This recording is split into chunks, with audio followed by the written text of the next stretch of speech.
നമസ്കാരം. Asian vision ചാനലിലേക്ക് ഏവർക്കും സ്വാഗതം. ഇന്നത്തെ ന്യൂസ് എന്താണെന്ന് വെച്ചാൽ ശ്രീറാം ഫൈനാൻസ് കാണിക്കുന്ന തന്ത്രികളാരിക്കെതിരെയാണ്. ഈ ശ്രീറാം ഫൈനാൻസ് എന്ന് പറയുന്ന ഫൈനാൻസ് തുടങ്ങിക്കഴിഞ്ഞ് ഒരാൾക്ക് പോലും ഒരു സ്വസ്ഥമായി ജീവിക്കാനുള്ള കാര്യങ്ങൾ ചെയ്തു തന്നിട്ടില്ല. 2009 ഞാനൊരു ലോൺ എടുത്ത് ലോൺ എടുത്തു കഴിഞ്ഞപ്പം ആ വണ്ടി എൻ്റെ വണ്ടി തട്ടിക്കഴിഞ്ഞ് ഈ വണ്ടി എനിക്ക് ഓടിക്കാൻ വരാതെ വന്ന് ശ്രീറാം ഫൈനാൻസിലെ ഇപ്പോഴത്തെ ഒരു 2 വ്യക്തികൾ, ഞാൻ പേര് പറയുന്നില്ല, അവരൊക്കെ മാനേജർ പോസ്റ്റിൽ ഇരിക്കുന്ന ആളുകളാണ്. ആ 2 വ്യക്തികൾ വന്ന് പറഞ്ഞിട്ട് എന്നോട് പറഞ്ഞു, വണ്ടി ഞങ്ങൾ കൊണ്ടുപോവാണ്, സറണ്ടർ ചെയ്യുക എന്ന് പറഞ്ഞു. സറണ്ടർ ചെയ്ത് ഞാനോർത്തു അന്നത്തെ കാശ് വണ്ടി ഞാൻ 1,60,000 രൂപയ്ക്ക് ഞാൻ വണ്ടി പണിത് കഴിഞ്ഞ് ഈ വണ്ടി ഓടിക്കാൻ നോക്കിയപ്പം അതിൻ്റെ ചേസ് ബെൻഡായതുകൊണ്ട് വണ്ടി ഓടിക്കാൻ മേല വന്നു. അന്ന് ഞാൻ ഇവരോട് പറഞ്ഞിരുന്നു, ഇത് ടോട്ടൽ ലോസ് എഴുതി തരാൻ പറഞ്ഞു. അവർ ടോട്ടൽ ലോസ് എഴുതി തന്നില്ല. ശ്രീറാം ഫൈനാൻസ് എന്ന് പറയുന്ന ഈ ഒരു ഫിനാൻസ് കാണിച്ച ഏറ്റവും വലിയ ചെറ്റത്തരം എന്ന് പറയുന്നത്, അവരുടെ അവരുടെ ഇൻഷുറൻസ് തന്നെയാണ് നമ്മളെടുക്കുന്നത്. ഈ ഇൻഷുറൻസ് ഞാൻ എടുത്തപ്പം അന്ന് ഈ 1,60,000 രൂപ എനിക്ക് മുതൽ മുടക്ക് വന്നപ്പോൾ 25,000 രൂപയാണ് ഇൻഷുറൻസ് ചെയ്ത് എനിക്ക് തന്നത്. ബാക്കി അവർ പറഞ്ഞു ഫൈബറിൻ്റെ പ്രശ്നമാണ്, മറ്റേതാ മറിച്ചാന്ന് പറഞ്ഞ് അവർ മാറ്റിക്കളഞ്ഞു. അതെല്ലാം കഴിഞ്ഞ് വണ്ടി ഞാൻ ഇവർക്ക് കൈമാറി. അന്ന് ഞാൻ എടുത്തിരിക്കുന്ന 1,50,000 രൂപയാണ് ഞാൻ ലോൺ എടുത്തിരിക്കുന്നത്. കൂടുതൽ എമൗണ്ട് ഒന്നും അതിനകത്ത് എടുത്തിട്ടില്ല. അന്ന് വണ്ടി നമ്മൾ ബാക്കി കാര്യങ്ങളെല്ലാം ചെയ്ത് വണ്ടി ഇവർക്ക് കൈമാറി.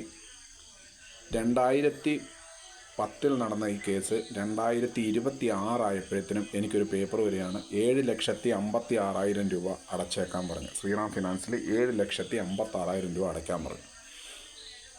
7,56,000 രൂപ അടയ്ക്കാൻ പറഞ്ഞു. ഞാൻ കോടതിയിൽ ചെക്ക് കേസ് പോലെ വന്നു. അവിടുന്ന് നമ്മളൊരു അഡ്വക്കേറ്റ് വാദിച്ച് വന്നു കഴിഞ്ഞപ്പം ഇവർക്ക് ഒന്നും മിണ്ടാനില്ലാത്തൊരവസ്ഥ വന്നു. എന്താണെന്ന് ചോദിച്ചാൽ അവരോട് പറഞ്ഞു, നിങ്ങൾ വണ്ടി കൊടുത്ത ആ ആളെ നിങ്ങളിവിടെ ഹാജരാക്കണം എന്ന് പറഞ്ഞു. ആ വണ്ടി നിങ്ങൾ കൊടുത്ത എത്ര രൂപയ്ക്കാണെന്നും ആ വണ്ടി നിങ്ങൾ കൊടുത്ത ആളെ ഇവിടെ ഹാജരാക്കാനും പറഞ്ഞു. ഹാജരാക്കാൻ അവർക്ക് പറ്റിയില്ല. അപ്പം ഈ കേസ് തള്ളിപ്പോയി. ഈ കേസ് ഞാൻ ജയിച്ചു. പക്ഷേ ഇപ്പോഴും എൻ്റെ സിബിൽ സ്കോറിനകത്ത് 7,56,000 രൂപ എന്നാണ് സിബിലിനകത്ത് കാണിക്കുന്നത്. സംഭവം ഇത് ജയിച്ചു കഴിഞ്ഞു. അതിനിടയ്ക്കൊരു സംഭവം ഉണ്ടായി. ഇദ്ദേഹത്തിന് സംഭവിച്ച പോലെ തന്നെ അയ്മനത്തുള്ള ഏതോ ഒരു പാർട്ടിയുടെ പേര് അയാൾ വണ്ടി എടുത്തു. എൻ്റെ പേരിൽ അവർ ഫൈനാൻസ് ഇട്ടിരിക്കുന്നു. ഞാൻ ചോദിച്ചു ഇത് എങ്ങനെ വന്നു എന്ന് ചോദിച്ചപ്പോൾ അവർ പറഞ്ഞു അത് അങ്ങനെ സംഭവിച്ചു പോയതാണ് എന്ന് പറഞ്ഞ് എൻ്റെ പേരിൽ RBIയുടെ നോട്ടീസ് വന്നിരിക്കുകയാണ്. നമ്മുടെ വക്കീലിൻ്റെ നോട്ടീസ് വന്നിരിക്കുകയാണ് ശ്രീറാം ഫൈനാൻസിൻ്റെ.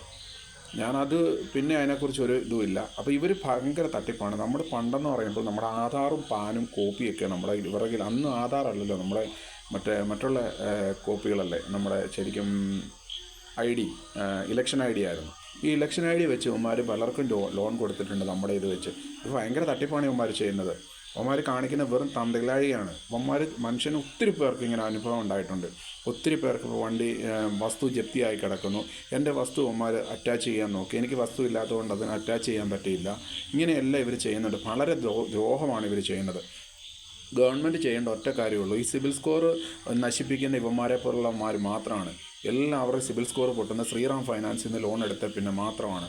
അപ്പോൾ ഇതിന് ഗവൺമെൻറ് ഒരു നല്ല ഒരു കാര്യങ്ങളിലേക്ക് ചെയ്യണം എന്ന് മാത്രമേ പറയാനുള്ളൂ. ഒരു കോൺഗ്രസ്സുകാരൻ്റെ ആണെന്നാണ് ഇത് പറയുന്നത്, ചിദംബരത്തിൻ്റെ ആണ് ഈ പ്രസ്ഥാനം എന്നാണ് പറയുന്നത്. നമുക്ക് കറക്റ്റ് അറിയില്ല. എന്താണെങ്കിലും ദ്രോഹിക്കുകയാണ് അവർ. അതിന് ലോകത്തില്ലാത്തത്രയും പലിശയാണ് അവർ മേടിക്കുന്നത്. ഇവർ തന്നെ സിബിൽ സ്കോർ പൊട്ടിക്കും. ഇവർ തന്നെ നമുക്ക് ലോൺ തരാതാകുന്നു. പിന്നെ നമ്മൾ ലോൺ ചോദിച്ചാൽ അവർ ലോൺ തരത്തില്ല. നമ്മളുടെ ആ ലോൺ അത്രയും പൈസ നമ്മൾ അടച്ചാൽ ലോൺ തരാമെന്നാണ് പറയുന്നത്. അപ്പോൾ പിന്നെ ഇവന്മാർ ഇടയ്ക്കൊരു പരിപാടിയുണ്ട്, 40,000 രൂപ 25,000 രൂപ 35,000 രൂപയൊക്കെ അടയ്ക്കാൽ നമ്മുടെ സിബിൽ സ്കോർ ഓക്കെ ആക്കി തരാമെന്ന് പറഞ്ഞ് ഇവന്മാർ ക്ലോസ് ചെയ്യാൻ പറയും. എങ്കിലും ഇത് തന്നെയാണ് നമ്മൾ സെറ്റിൽമെൻറ്റ് തന്നെയാണ് സിവിൽ സ്കോറിനകത്ത് കാണിക്കുന്നത്. ഇങ്ങനെയുള്ള കാര്യങ്ങൾ ഇവരാണ് ഈ ഏറ്റവും കൂടുതൽ ഉപദ്രവിക്കുന്നത്. ശ്രീറാം ഫൈനാൻസ് മാത്രമാണ്. അപ്പോൾ അദ്ദേഹം കേസ് കൊടുത്തത് നന്നായി എന്ന് മാത്രമേ എനിക്ക് പറയാനുള്ളൂ. ജയ് ഹിന്ദ്.